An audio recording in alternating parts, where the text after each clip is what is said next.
E aí, pessoal, tudo bom? Pessoal começando a chegar. Tudo bom, pessoal? Dá uns minutinhos ainda, deixar chegar mais um pessoal.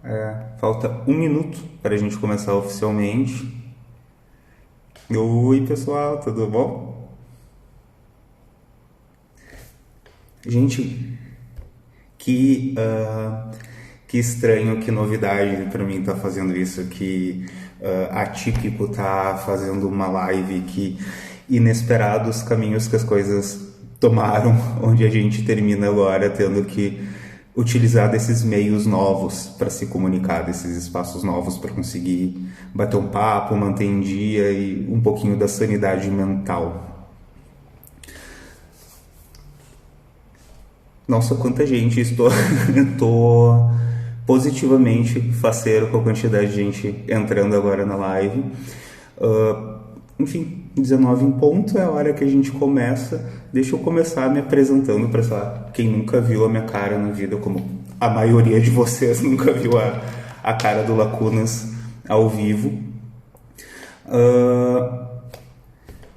Para quem não me conhece, meu nome é Guilherme Mercado, eu sou jornalista, eu sou fotógrafo, eu sou de Porto Alegre, caso o sotaque não tenha ficado claro ainda.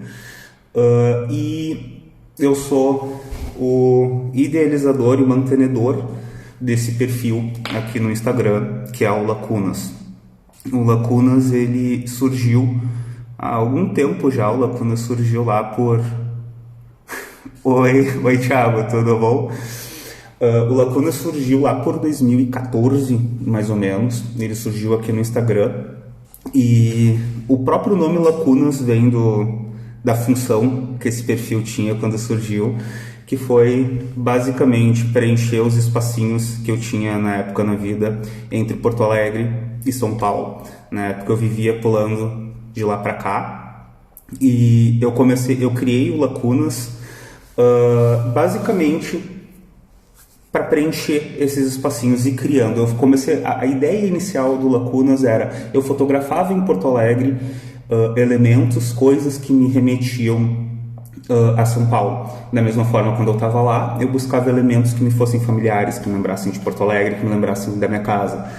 E surgiu com isso e acabou que foi tomando outras e outras dimensões. Eu acabei me envolvendo cada vez mais com a fotografia urbana. Nesse período eu ainda estava em faculdade e acabou que foi indo, acabou virando o perfil principal, por assim dizer, e de um tempo para cá virou a oficina de fotografia que eu venho fazendo já desde 2017, que eu venho ministrando as oficinas de foto. E é muito fantástico ver que ganhou uma vida completamente diferente, completamente longe do que eu esperava para a fotografia, acabou virando Lacunas. E é fantástico porque a fotografia que hoje em dia eu leciono é uma fotografia que infelizmente nesse momento a gente não tem como praticar. Obrigado, Camila! Gente, eu vou tentando acompanhar vocês. Eu tô aqui com um mini roteirinho de como me apresentar, o que falar com vocês, que tipo de papo ter com vocês. Para mim tudo isso é muito novo de estar fazendo esses bate-papos online. Eu sempre fui bem avesso a esse tipo de coisa, então não estranhem o timing estranho. Eu vou tentar ir respondendo vocês aqui. Caso algum de vocês, qualquer um de vocês tenha qualquer tipo de dúvida relacionada a Lacunas, a fotografia, chama aí, clica na caixinha de pergunta que eu vou respondendo elas à medida que eu for organizando-as. Mas enfim, voltando. É estranho hoje em dia manter um perfil online e ter um trabalho completamente baseado em fotografia de rua, tendo em vista que a gente está nesse momento em que a rua, para a maioria esmagadora de nós, está completamente inacessível. A rua, por questões de segurança, a gente não pode se expor a ela. Então, como que a gente pensa, como que a gente trabalha, como que a gente repensa o nosso trabalho criativo com fotografia no momento que a gente está tão isolado, no momento que a gente está tão incapaz de estar em contato com a cidade? Eu acho que, antes de mais nada, antes da gente começar a se desiludir, se apavorar com esse mundo que Olha, Kaique, só interrompendo aqui minha linha de raciocínio para te responder. Não uso o tripé para foto. Nunca, nunca, nunca, nunca, nunca. E tem um motivo muito simples para isso.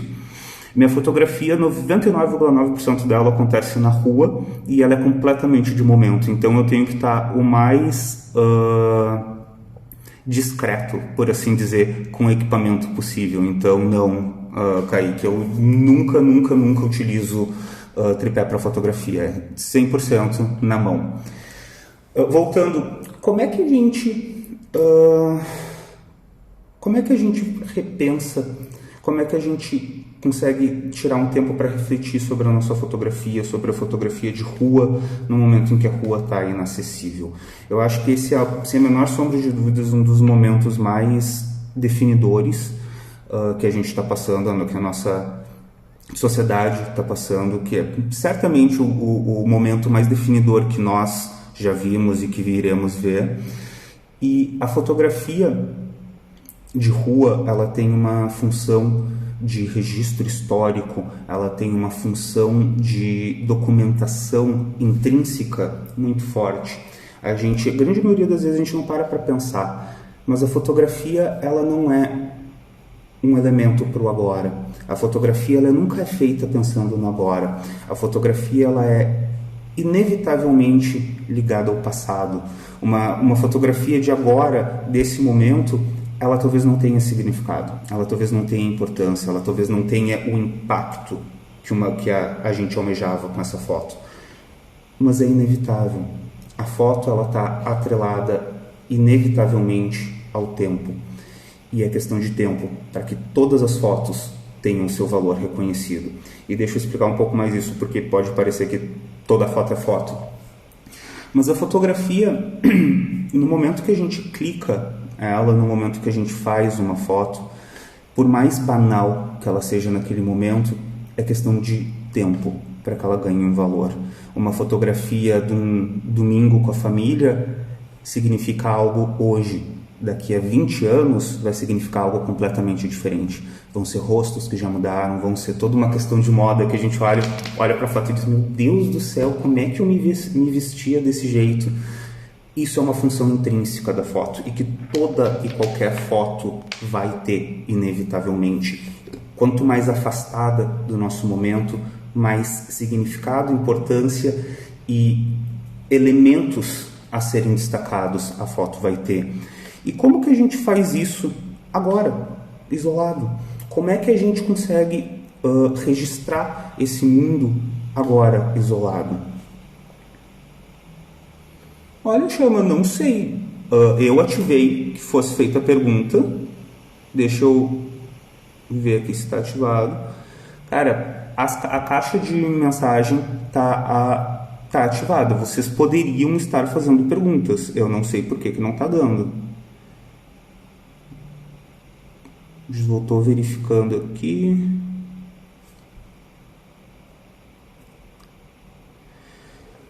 Como assim, Mendes? O que tu quer dizer com a fotografia ficar obsoleta de alguma forma?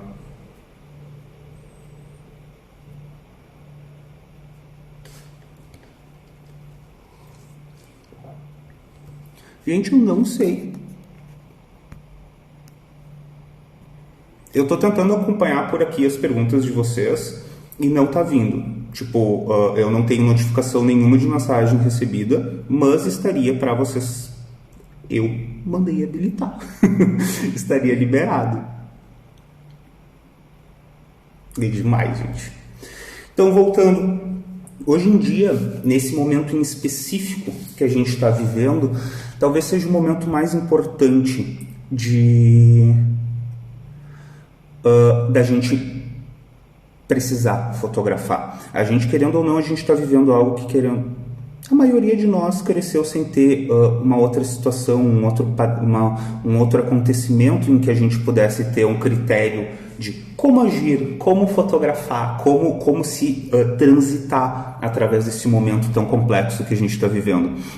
E eu acho que é essencial agora, mais do que nunca, que a gente não registre só a rua, que a gente registre dentro de casa. Isso é uma das perguntas que eu mais ouvi vindo de ex-alunos, de conhecidos, de colegas de trabalho é: como que a gente fotografa? O que eu fotografo? Como é que eu vou suprir essa minha necessidade de clicar, de fotografar, de produzir criativamente, que fica tão absurdamente limitada quando a gente está dentro de casa? Tem uma frase que eu acho fantástica, que ela diz que a fotografia é um inventário da morte, que no momento que a gente fotografa algo, a gente seleciona uma fatia daquele tempo, uma fatia daquele momento e resolve eternizar ela, ignorando que tudo vai mudar inevitavelmente, seja na cidade, seja na rua, seja na gente, as coisas vão mudar. E o registro, essa seleção do que pedaço que fatia dessa realidade a gente recorta e preserva numa foto, é muito importante refletir sobre o que a gente está preservando, sobre o que a gente está botando nesse espaço atemporal da fotografia. Olha, aqui repetida a pergunta, mas como fotografar em casa? Essa seleção de que momento a gente corta, em que momento a gente decide aqui eu congelo o tempo, ela parece muito mais interessante quando a gente está fora. Por que quando a gente vai, não importa se a gente pode estar indo aqui por uma praia do litoral norte ou pode estar indo para o Japão, no momento que a gente viaja, no momento que a gente sai do nosso local, do nosso comum, do nosso conhecido, do nosso rotineiro, absolutamente tudo é fotografável. A gente vai comer num restaurante novo, um sushi elaborado, a gente tira foto do sushi porque ele é uma novidade. E quando a gente está isolado, quando a gente está sem poder ter contato com a rua, tudo isso baixa, porque querendo ou não a gente está no lugar que na teoria a gente mais conhece, só que ele é um lugar que, como a rua, como o mundo, ele está mudando constantemente, ele está mudando agora, talvez mais do que nunca, tendo em vista o tempo que a gente está ficando trancado dentro de casa. Então é muito importante que a gente comece a olhar para dentro. A fotografia, a gente sempre costuma a pensar que a fotografia ela depende essencialmente do elemento externo. E não é verdade. A gente não precisa estar na rua para encontrar elemento fotografável. Eu tenho postado aqui no perfil, acredito que alguns de vocês tenham acompanhado, eu tenho postado aqui no perfil uma série de fotos 100% feitas dentro de casa e buscando os elementos mais mínimos possíveis. E eu acho que uma das coisas mais legais desse tipo de exercício é que, por ser um mundo que, na teoria, no papel, a gente conhece tão bem, a gente costuma não olhar de verdade para ele. A gente passa pelos lugares, a gente passa pela sala de casa, a gente passa pelo quintal, a gente passa pela janela, a gente para de fato olhar para as coisas. E eu não acredito que a fotografia precise necessariamente estar na rua para estar acontecendo, ou estar dentro de um estúdio, ou estar dentro de um ensaio. A fotografia nada mais é do que selecionar o que a gente quer lembrar. E é tão bom praticar o exercício de olhar o que a gente quer lembrar na nossa vida, na nossa rotina, no nosso dia a dia. Então, a fotografia, quando a gente está limitado como o nosso momento atual, como nós estamos limitados por não poder sair de casa, toda a questão da pandemia, ela poderia se fechar, mas eu acredito que ela pode se abrir. Eu acredito que ela pode se abrir na questão de que a gente pode começar a tentar buscar outras temáticas para fotos. Eu acho que qualquer um de vocês que acompanha aqui o perfil, que conhece o meu trabalho, é claro como eu tenho uma série de temáticas muitíssimo bem definida, como eu trabalho basicamente com fotografia de cidade. Para mim tem sido um exercício completamente atípico olhar para dentro de casa. Para mim tem sido extremamente um exercício de descoberta, encontrar esses pequenos elementos que eu gostaria de preservar no tempo, essas pequenas camadas da mortalidade que eu escolho tirar elas e eternizar. Quando a gente está olhando para um prédio lindo, quando a gente está olhando para uma rua movimentada, para aquela luz incrível que bateu naquela esquina exata, é muito fácil identificar, porque esses momentos eles beiram ao óbvio. Quando a gente está dentro de casa, eles não são tão óbvias. A gente precisa de um nível de reflexão muito maior sobre o que a gente está olhando, sobre o que a gente está fotografando. Deixa eu olhar aqui o comentário.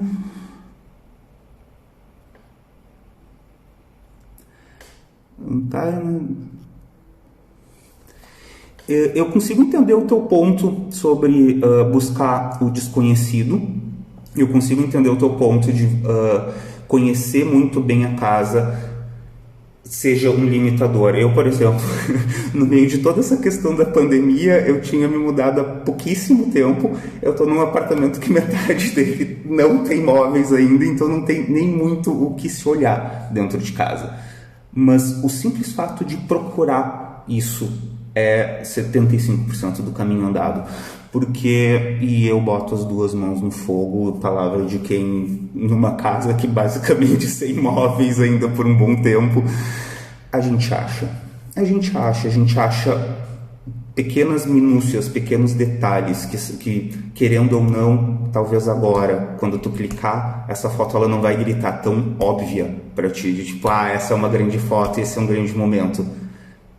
Mas daqui a 5 anos, daqui a 10 anos, quando tu olhar para essa foto, querendo ou não, todas as fotos, toda a nossa facilidade ou dificuldade de produzir nesse momento, não é só uma facilidade ou uma dificuldade de produzir nesse momento. É a facilidade e a dificuldade de produzir no meio de uma pandemia, no meio de uma situação que a gente nunca vivenciou, no meio de um cenário que nós nunca não vimos. Então, até o próprio erro e acerto dessas fotos, quando a gente tiver esse distanciamento, essa questão inseparável da fotografia com o tempo e o passado, a gente vai ver coisa que a gente não viu agora. É completamente inevitável. Deixa eu ler mais alguns comentários aqui. Opa. É verdade, Ângela, eu tenho acompanhado no teu perfil, eu tenho acompanhado esses teus retratos de quarentena. Pessoal, deem uma olhada no perfil aqui da Nega_Angela_, faz fotos maravilhosas e tem sido um deleite acompanhar as tuas fotos de quarentena. Tem sido fantástico ver o que tu tem produzido nesse meio tempo com uma lente de zoom isolada dentro de casa.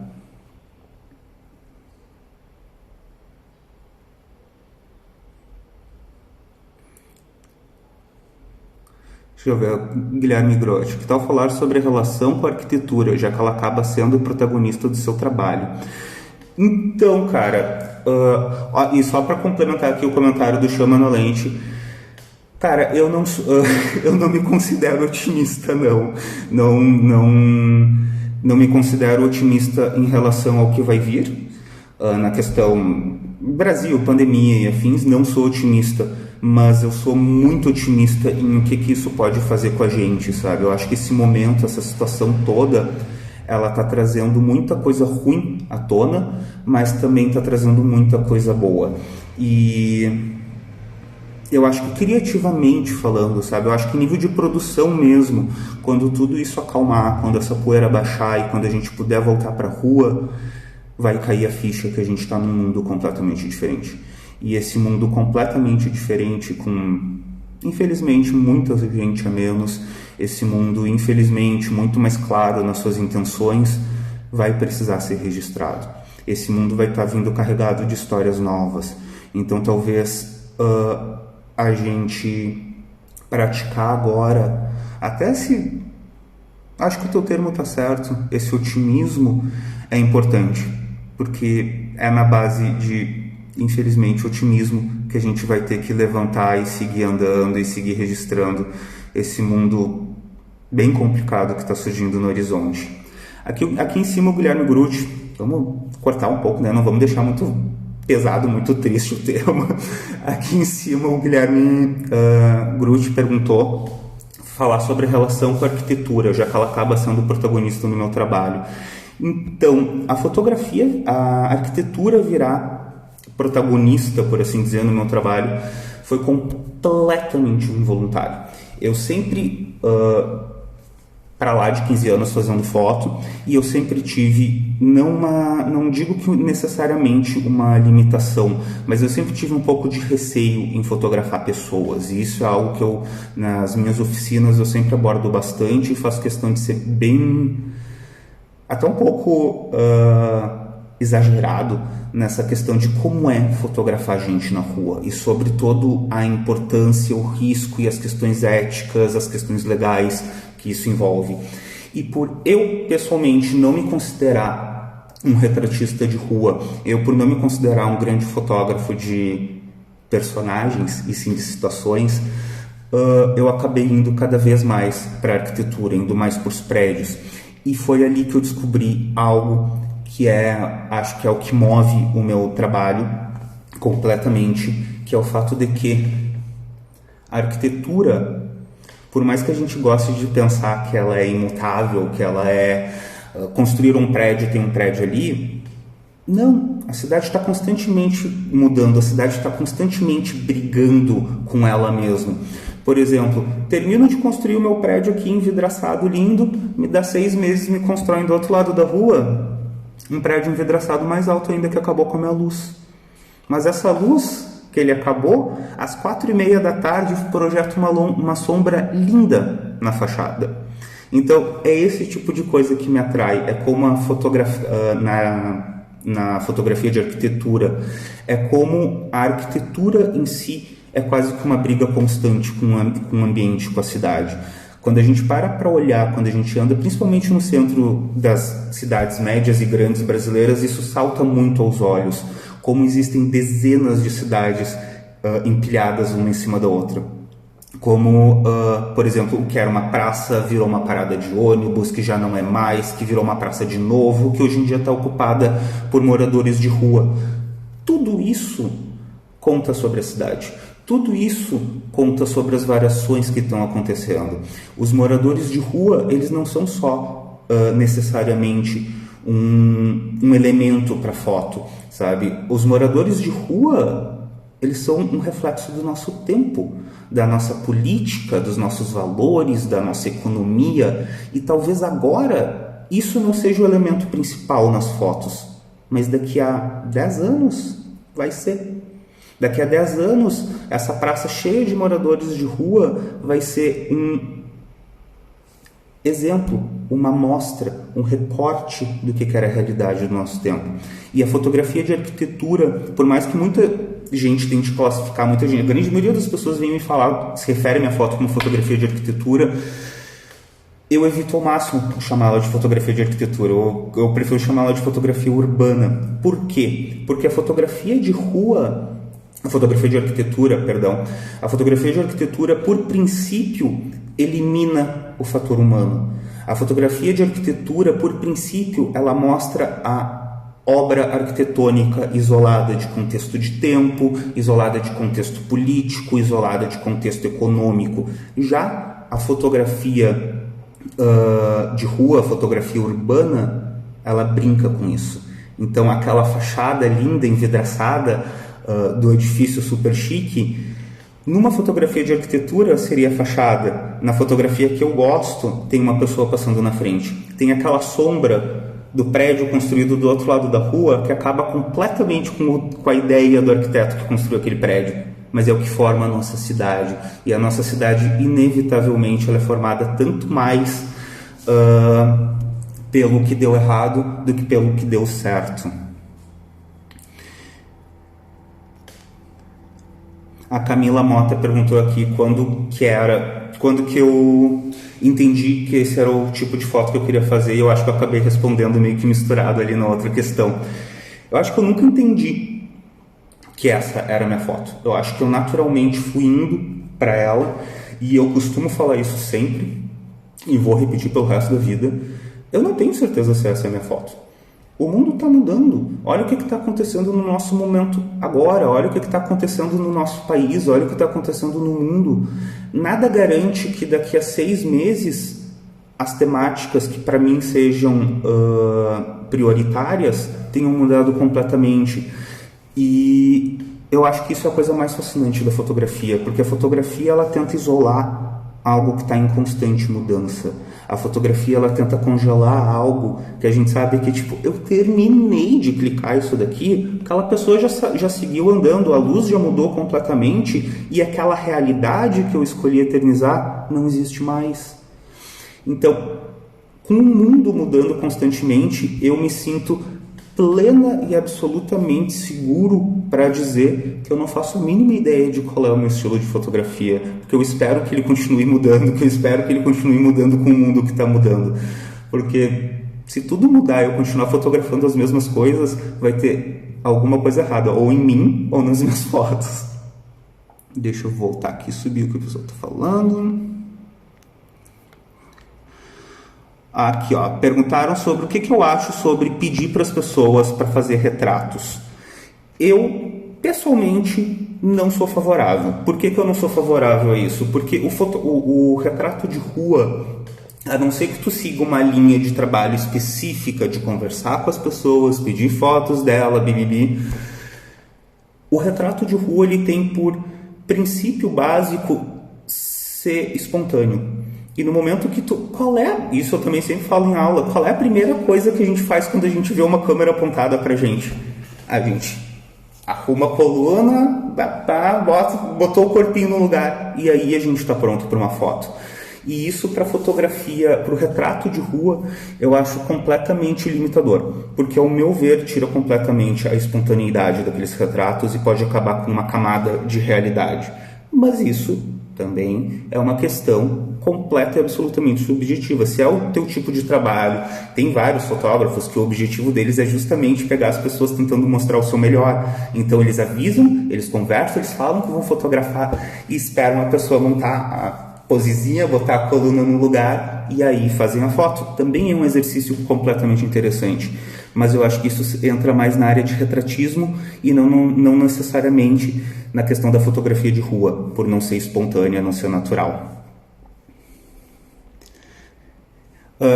Eu sou Inter, eu sou colorado, não praticante, faz um tempo que eu não acompanho o futebol de forma tão próxima, mas sou colorado até o fim da vida. Cadê?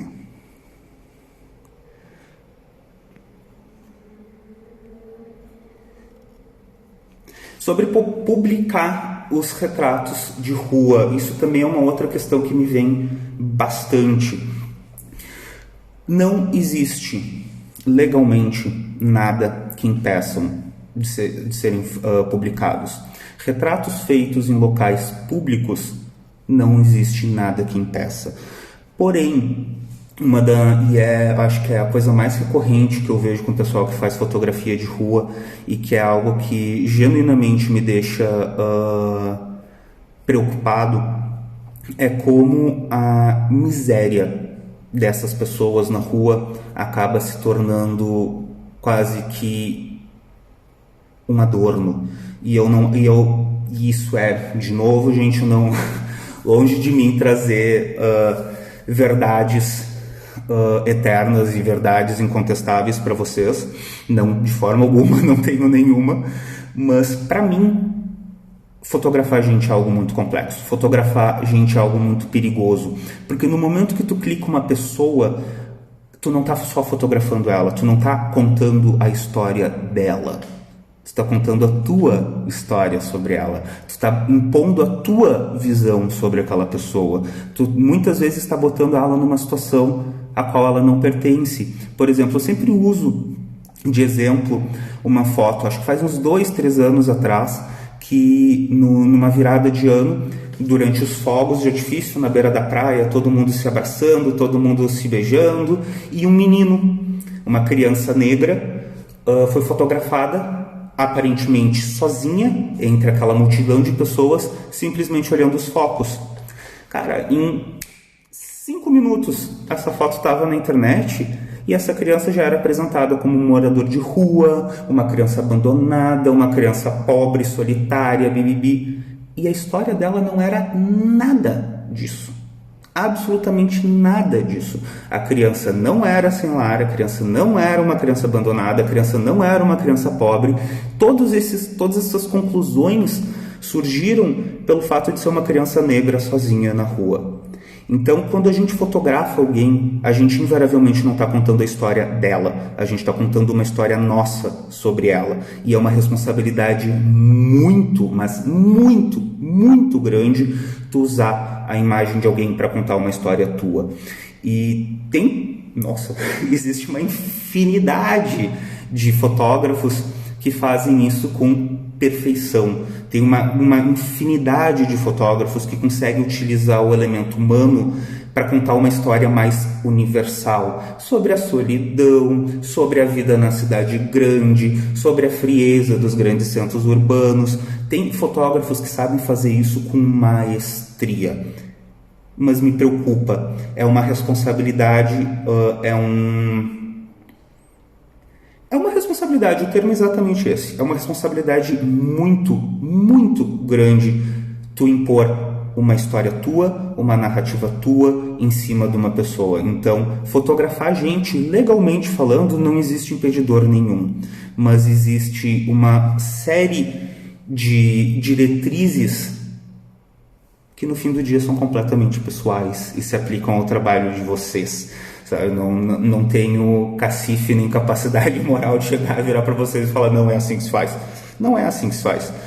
Mas eu acho que é sempre importante pensar, e essa foi de tanto me perguntarem isso nas oficinas, eu acho que a resposta genérica que eu cheguei, que eu acho que é que se encaixa na maioria dos questionamentos é: tira uma foto e antes de sair, antes de clicar, antes de postar, antes de editar e correr pro abraço no like, olha essa foto e pratica um exercício extremamente simples. Que é, olha para ela e imagina que é a tua mãe, que é o teu pai, que é o teu irmão. Se tu olhar para aquela foto e ela não te soar agressiva, se tu conseguir olhar para aquela foto ou pensando na tua mãe, no teu pai, no teu irmão, na tua irmã, e ainda assim aquela foto for sincera, vai fundo. Mas se ela tá numa situação, quando tu imagina tua mãe, teu pai, teu irmão, tua irmã, naquela foto, e tu fica desconfortável, tu pensa, putz, eu não gostaria de ver a minha mãe, meu pai, meu irmão, minha irmã nessa situação, morre na minha pasta de fotos não publicadas. Por quê? Porque a gente precisa ter esse respeito por essas pessoas, principalmente pelas pessoas que não têm a capacidade de responder e dizer não é essa a minha história. E infelizmente a grande maioria das pessoas em situação de rua estão exatamente nessa situação, eles estão à mercê da história que a gente vai contar sobre eles. Deixa eu subir um pouco aqui, gente, vocês falaram bastante, eu me perdi.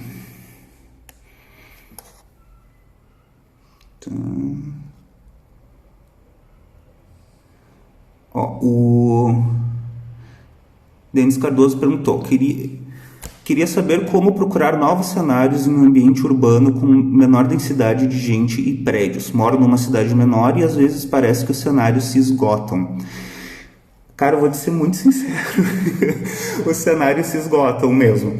Eu, que moro em Porto Alegre atualmente, que não é uma cidade pequena, é uma cidade relativamente grande, eu sinto bastante isso, ainda mais moro na região central da cidade e, meu Deus do céu, eu posso garantir para vocês que eu conheço esse canto da cidade de olho fechado, e é natural. Às vezes a gente cai nessa sensação de o que eu vou clicar, essa foto eu já fiz, eu já vi esse lugar.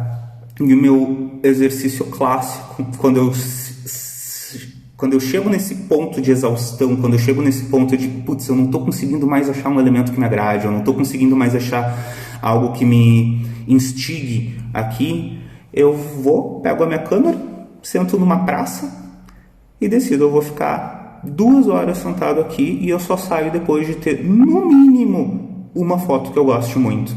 A gente costuma pensar que a fotografia, e eu volto de novo para a mesma questão que eu falava sobre fotografar em casa, a gente acabou se acostumando com a fotografia tendo que mostrar algo excepcional, com a fotografia tendo que mostrar algo extraordinário, ou um momento, sabe, aquela grande sacada, o engravatado correndo no fim do dia, pulando uma poça d'água, o beijo no meio da rua. A gente sempre pensa nessas coisas.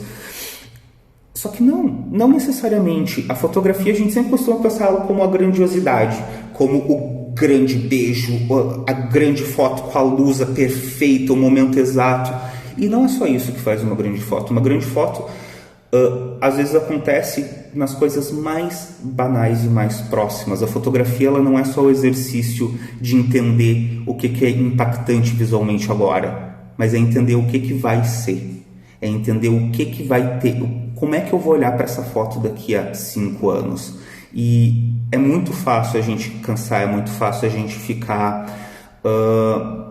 genuinamente com essa sensação de, meu Deus do céu, eu estou sendo repetitivo com a minha foto, eu estou sendo redundante, eu estou mostrando os mesmos lugares, eu estou mostrando as mesmas situações. E é natural, e que bom que está se sentindo isso. É um limitador quando se mora numa cidade menor, mas é natural que isso aconteça. E qual é o meu exercício? Eu foco em temáticas específicas. Por um tempo, eu estava com um bloqueio criativo violentíssimo. Eu não conseguia olhar para uma foto minha e ter a sensação de essa é uma foto nova, essa é uma foto bonita. Eu tinha a sensação que todas as fotos que eu estava fazendo era uma releitura de uma outra foto melhor que eu já tinha feito. E eu criei um tema. Eu me dei um tema e eu passei 6 meses procurando ele, que era basicamente a cor amarelo. E eu me dediquei por 6 meses a só buscar fotos. Eu posso até depois botar aqui no perfil, meu outro perfil que eu tenho, um perfil de mais experimentação, que foi onde eu botei esse exercício com a cor amarelo.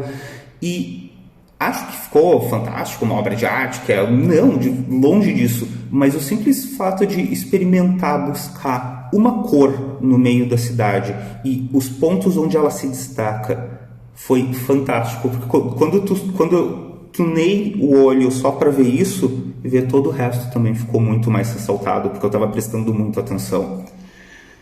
Deixa eu ver aqui mais pergunta. Tá, então aqui tem uma sequência. A Camila perguntou, para quem quer fotografar a rua, que tipo de câmera tu sugere? Eu sugiro a menor que tu conseguir.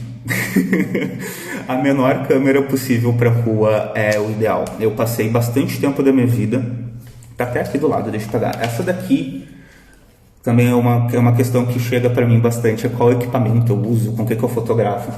Isso daqui, já com a borracha completamente esbranquecida de tão velha, isso daqui é uma Canon XSI. Essa câmera tem aproximadamente uns 12, 13 anos. Se vocês rolarem o feed no Lacunas, por alguns bons anos do perfil, era só foto disso daqui. Essa câmera aqui, ela é defasada em comparação com praticamente qualquer coisa que a gente tem hoje em dia. E essa câmera me deu algumas das minhas fotos favoritas na vida, e eu nunca vou me desfazer desse bebezinho, por mais que eu já seja uma menina idosa. E eu fui dela, que é uma câmera relativamente grande, por uma outra Canon, maior ainda, e eu comecei a me dar conta que isso me limitava muito, porque querendo ou não, para a grande maioria de vocês que não me conhecem, eu sou um marmanjo de 1,90 de altura e gordinho. Com uma câmera desse tamanho na mão, é praticamente impossível tu passar desapercebido. É praticamente impossível tu fazer um retrato fortuito sem que notem que tu está fotografando. E eu comecei a notar que, por mais que para fotografia mais dos prédios, das sombras, dessas questões, super funcionava, para algo que eu estava querendo fazer, que era me aproximar um pouco mais das pessoas, essa câmera era quase que assustadora, essa câmera era quase que um impeditivo. As pessoas me viam chegando com um trambolho enorme de grande, automaticamente, não quero aparecer na TV, não quero sair no jornal, não, e eu perdia muita foto. Agora, no final do ano passado, eu troquei completamente. Canon, eu mantive só essa daqui, e eu migrei, troquei de marca, e atualmente eu ando com uma câmerazinha desse tamanho na rua. Basicamente, de dezembro do ano passado para cá, tudo que tem saído aqui no perfil do Lacunas, eu faço com uma câmerazinha deste tamanho, que eu escondo perfeitamente. Se eu quiser, eu posso enfiar ela no meu bolso e ir embora. Por quê? Porque ela tem algumas limitações, óbvio, como toda câmera, mas ela me dá algo que isso daqui não me permitia. Ela me dá uma proximidade com um objeto muito grande. E por ser uma câmera com uma aparência um pouquinho mais antiga, uma câmera, muita gente olha e pensa que é uma câmera de filme, então que é um estudante que está aprendendo foto, bibibi. Esse tipo de câmera acabou me dando uma liberdade que uma câmera maior não me daria. Então, voltando lá para o início, para a tua pergunta, que tipo de equipamento eu indico para quem quer fotografar rua? O menor que tu conseguir, o mais discreto que tu conseguir, porque tu vai ver que com o tempo o equipamento quanto menos intrusivo ele for, mais fotos ele vai te garantir. Aqui o Marcelo Léo perguntou: você prefere sair andando e tentar encontrar alguma coisa interessante ou fica fixo em algum lugar esperando algo aparecer em determinado lugar? Eu faço as duas coisas. Eu tento me equilibrar entre as duas. Eu faço muita caminhada, meu Deus do céu, que eu bato de perna fazendo foto, mas eu acho que o exercício de simplesmente sentar e ficar olhando o entorno também é muito interessante e é muito... Ele é completamente diferente do sair andando, porque no momento que tu está andando, tu literalmente está caçando uma imagem, tu está indo em busca dela. E quando tu senta e fica esperando, tu está passivamente, tu está esperando que aconteça, que chegue. E são formas de se observar completamente diferentes. A Ramo Oliveira disse que não vai poder assistir toda e pediu para botar online. Vai estar online depois. Aqui o Juliano FXX perguntou sobre a minha pós-produção, temática urbana, sombras e tal. Então, 99% das minhas fotos são 99% são feitas em RAW. Eu não costumo fotografar em JPEG e eu edito elas quase todas ou no Lightroom ou no Capture One. Eu evito desbancar um pouco para esse lado das questões da edição, porque eu acho que elas são tão subjetivas e são tão pessoais como o próprio fato do que tu clica. Então eu evito entrar nessa de como editar, como fazer isso, como fazer aquilo. Não, descobre o teu estilo, vai atrás do que funciona para tua estética. Eu acho que o processo de edição de uma imagem ele é tão importante quanto o processo de clicar. E tão importante quanto o de clicar, ele tem que vir brotando do próprio fotógrafo. Mas meu processo de pós-produção das imagens é basicamente Lightroom ou Capture One. Muitas vezes eu faço colorização depois, detalhezinhos, ajustes mínimos antes de postar no Instagram pelo próprio Insta. E grande parte da minha edição em Lightroom eu faço no celular. Eu acredito que hoje em dia grande maioria dos celulares está ali na capacidade de editar foto com computador e tem softwares bem completos para celular e é um exercício bem interessante. É um exercício que torna a foto ao mesmo tempo mais imediata, mais simplificada, mas muito mais pessoal, porque hoje em dia a gente tem um controle sobre a imagem que há 10, 15 anos atrás seria praticamente inimaginável. E hoje em dia a gente tem isso no bolso. E eu acho que quanto mais a gente explorar isso, melhor, mais foto bacana vai vir por aí. Cadê?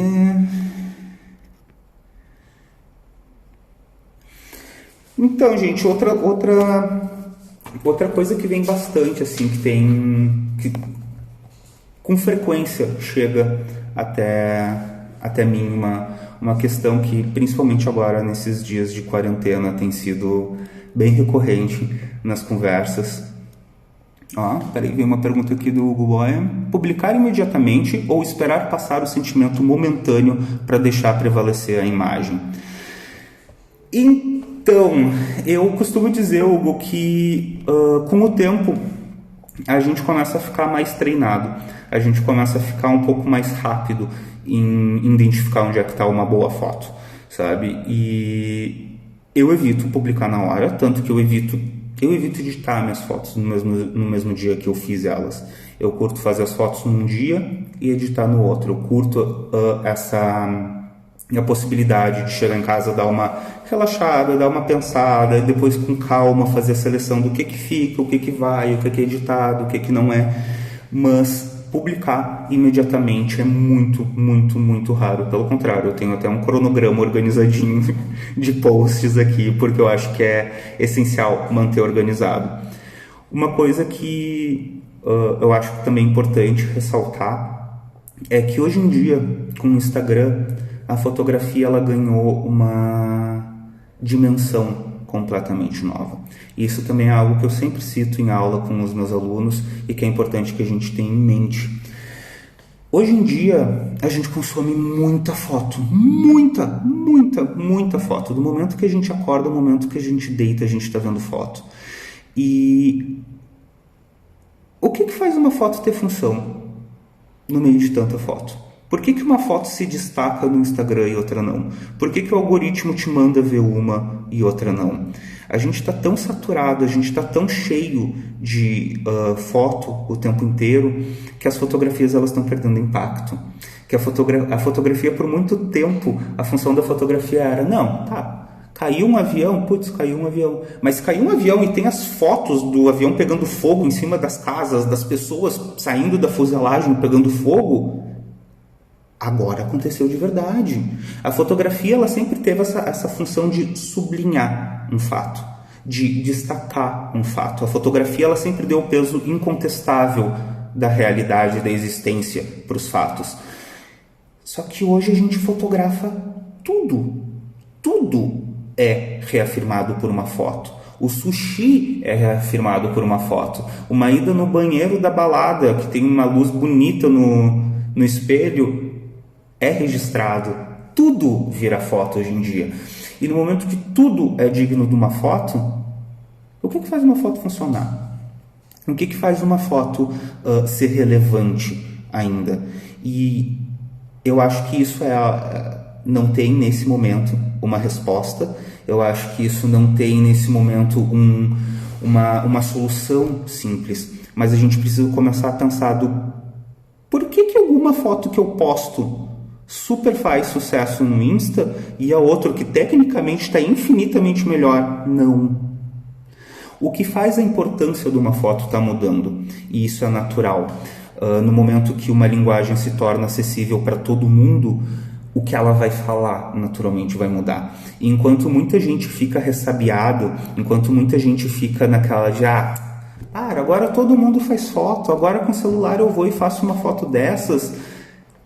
Óbvio, é um pouco assustador. A fotografia, por muito tempo, ela esteve ali no canto, ela esteve ali isolada, sabe? Era o tio da câmera que fazia as fotos no evento familiar. A fotografia, ela não era como hoje em dia, que, pelo amor de Deus, sabe? De novo, a gente vai comer um sushi e todo mundo saca o seu celular para fazer uma foto. Então, a fotografia, ela deixou de ser algo muito mais solene e pontual, que existia para mostrar coisas importantes, e se tornou ampla pra caramba. A fotografia abrange basicamente todos os sentidos da nossa vida hoje em dia. Eu acho isso fascinante. Eu acho isso ótimo.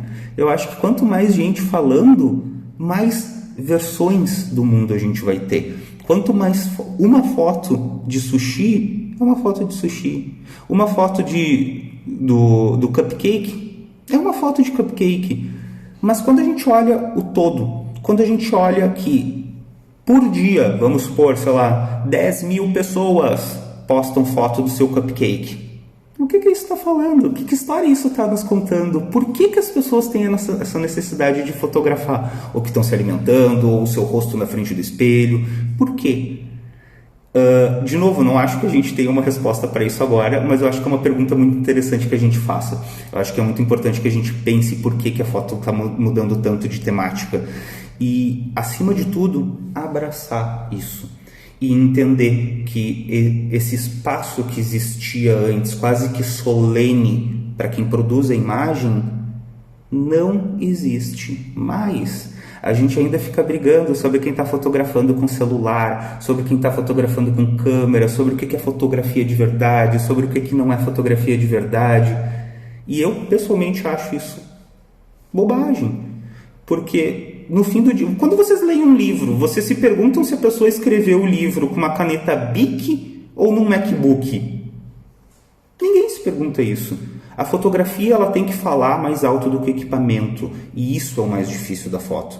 Porque daqui a 10 anos, daqui a 20 anos, daqui a 30 anos, ninguém vai estar comentando que mas essa foto ele fez com o celular da Samsung. Ninguém vai estar falando sobre isso. A foto que sobreviver 10, 15, 20, 30, 60 anos, ela não está sobrevivendo por causa do equipamento. Ela está sobrevivendo porque o que ela mostra é digno de sobreviver tanto tempo. Então a fotografia nunca teve tão complexa e tão simples ao mesmo tempo.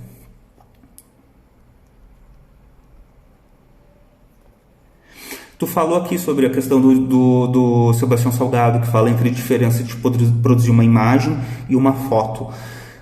Eu acho que esse tipo de classificação, de separação é interessante. E eu acho que por muito tempo ela foi necessária, mas eu acho que essa divisão está caindo. Por muito tempo a fotografia, nossa, pelo amor de Deus, a gente olha para 100 anos atrás, a fotografia era uma novidade banal que ia passar.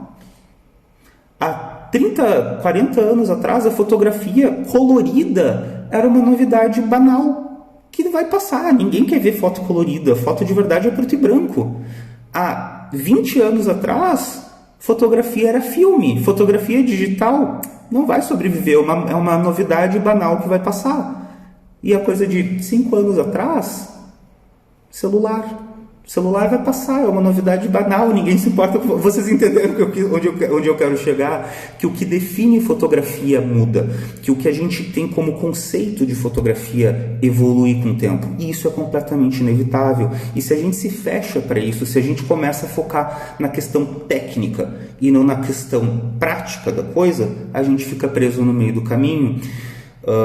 É que nem a questão dos movimentos de poesia que propositalmente rompiam com linguagens, com estéticas anteriores. A fotografia está passando por isso. E é fantástico ver o trabalho incrível, mas o trabalho, sabe, genuinamente incrível que tem uma piazada fazendo com celular, sabe? Eu costumo falar que, tipo, tu pegar uma câmera de R$9.000 com uma lente de R$6.000 e tu me fazer uma foto boa, é quase que obrigação. Tu tá com o equipamento top do top na tua mão. Agora tu pegar e tu me tirar uma baita de uma foto com um celularzinho, pelo amor de Deus, não foi a lente, não foi quantos megapixels tinha ali, não foi o quão rápido é o obturador ou o quão clara é a tua lente. É o tema. E que no fim do dia é algo que a gente esquece muito. Deixa eu ver aqui. Costumo separar quem gosta de fotografia e quem tem fetiche por equipamento e tecnologia. E tu tá certíssimo, paralelepípedo. Existe uma diferença muito grande entre o equipamento e a fotografia. E a gente acaba ficando muita gente acaba confundindo isso. Muita gente acaba misturando as duas coisas porque é fácil. Porque no momento que classificar a fotografia é muito difícil. Fotografia é um negócio muito subjetivo. Fotografia é algo que envolve, além de gosto, a fotografia envolve muita questão da leitura pessoal. É praticamente impossível apontar e dizer: isso é uma grande foto, isso é uma foto boa, esse fotógrafo vai para frente. Mas é muito fácil apontar e dizer: esse cara tem a câmera mais cara e mais rápida. Então a galera acaba se apegando à questão do equipamento, quando debater o resto fica um pouco complexo demais. Deixa eu subir aqui que veio uma pergunta que eu acabei passando. Sobre as minhas fotos, eu continuo buscando elementos de outras cidades quando eu fotografo Porto Alegre, por exemplo. Hoje em dia não é algo que eu procuro mais ativamente, mas é totalmente, é quase que involuntário, assim. Eu estou andando na rua, às vezes estou até sem câmera, eu estou só com o celular, e é quase que involuntário. Se eu vejo algo que me remete a São Paulo, que me remete a qualquer outra cidade, que olha, nossa, isso não parece Porto Alegre, eu registro, porque a gente, daí, e isso é papo para outro vídeo, a gente entra nessa questão de como a gente forma essas imagens mentais sobre as cidades, sobre muitas vezes lugares que a gente nem conhece de verdade, que a gente tem imagens super plenas na cabeça, e eu gosto de ir brincando com esses imaginários, mesclando essas coisas, tentando encontrar coisas. Olha isso daqui que parece, sei lá, Santa Maria no interior e está perdido no meio, sei lá, do centro de São Paulo. Então eu gosto desse tipo de coisa como um exercício desses links mentais que a gente vai fazendo. Aqui o Ronaldo Galvão comentou que a fotografia se assemelha muito à crônica, que embora seja uma outra linguagem, ajuda a reconstruir uma época e seus costumes. E é bem isso, Ronaldo. A fotografia, ela se apropria de um tempo e ela cria uma narrativa sobre um tempo. E isso é muito complexo, isso é muito legal, porque é impossível tu fazer uma fotografia sem falar sobre ti. E é impossível tu falar sobre ti sem estar falando sobre o momento que está se vivendo. É impossível tu falar sobre ti sem inevitavelmente falar sobre educação, sobre a tua situação econômica, sobre a tua classe social, sobre o mundo que tu vive. E tudo isso está nas nossas fotos 90% das vezes de forma involuntária. E é interessante porque, de novo, volto para aquilo que eu disse. Talvez isso não possa ser lido agora, talvez isso não seja visível agora, mas daqui a 30 anos, daqui a 100 anos isso vai ser visível. Tem coisas que só brotam na foto com o tempo, e talvez isso seja a coisa mais fantástica da foto. Deixa eu ver. E a live a gente está fechando 1 hora, muito obrigado por lembrar, o Hugo estava já me passando. A live vai fechar daqui um pouquinho 1 hora, e não vou dar seguimento nela, vou encerrar nessa 1 hora mesmo. Na real eu pretendia fazer até mais curta para não encher muito o saco de vocês, mas possivelmente vão rolar outras, e possivelmente com convidados, uma galera para bater papo sobre foto aqui junto, para não ficar tão monótono eu falando sozinho com vocês. Deixa eu ver aqui a pergunta da Marília. Acha que toda fotografia tem uma narrativa, mesmo quando é de cupcake, ou vale olhar o todo o contexto, o conjunto, tipo o feed? Eu acho que toda fotografia tem uma narrativa. Gente, se eu cair do nada, não estranhem, tá? Perdão. Eu acho que toda fotografia, sim, tem uma narrativa. Eu acredito que é inevitável uma fotografia não ter narrativa. Pode ser uma narrativa coletiva, pode ser uma narrativa pessoal, mas toda foto tem uma narrativa. E volto mais uma vez para aquilo que eu dizia, a narrativa ela pode não estar presente agora na tua foto, mas quando ela for revista, quando ela for analisada novamente, certamente essa narrativa brota. Gente, eu vou encerrando aqui, que daqui uns segundinhos eu tô caindo. Foi uma honra, foi incrível bater papo com vocês. Eu estava preparado para ser um caos, porque eu tenho pavor dessas coisas, mas foi fantástico, foi uma alegria genuína bater esse papo com vocês. Espero que a gente possa se falar de novo e tornar isso um pouquinho mais rotineiro para se aliviar nesses momentos de isolamento e solidão. Gente, um abraço, foi uma honra. Mantenham-se bem, mantenham-se seguros, protejam-se em casa e que a gente possa se encontrar logo mais na rua de novo. Tchau, tchau, gente.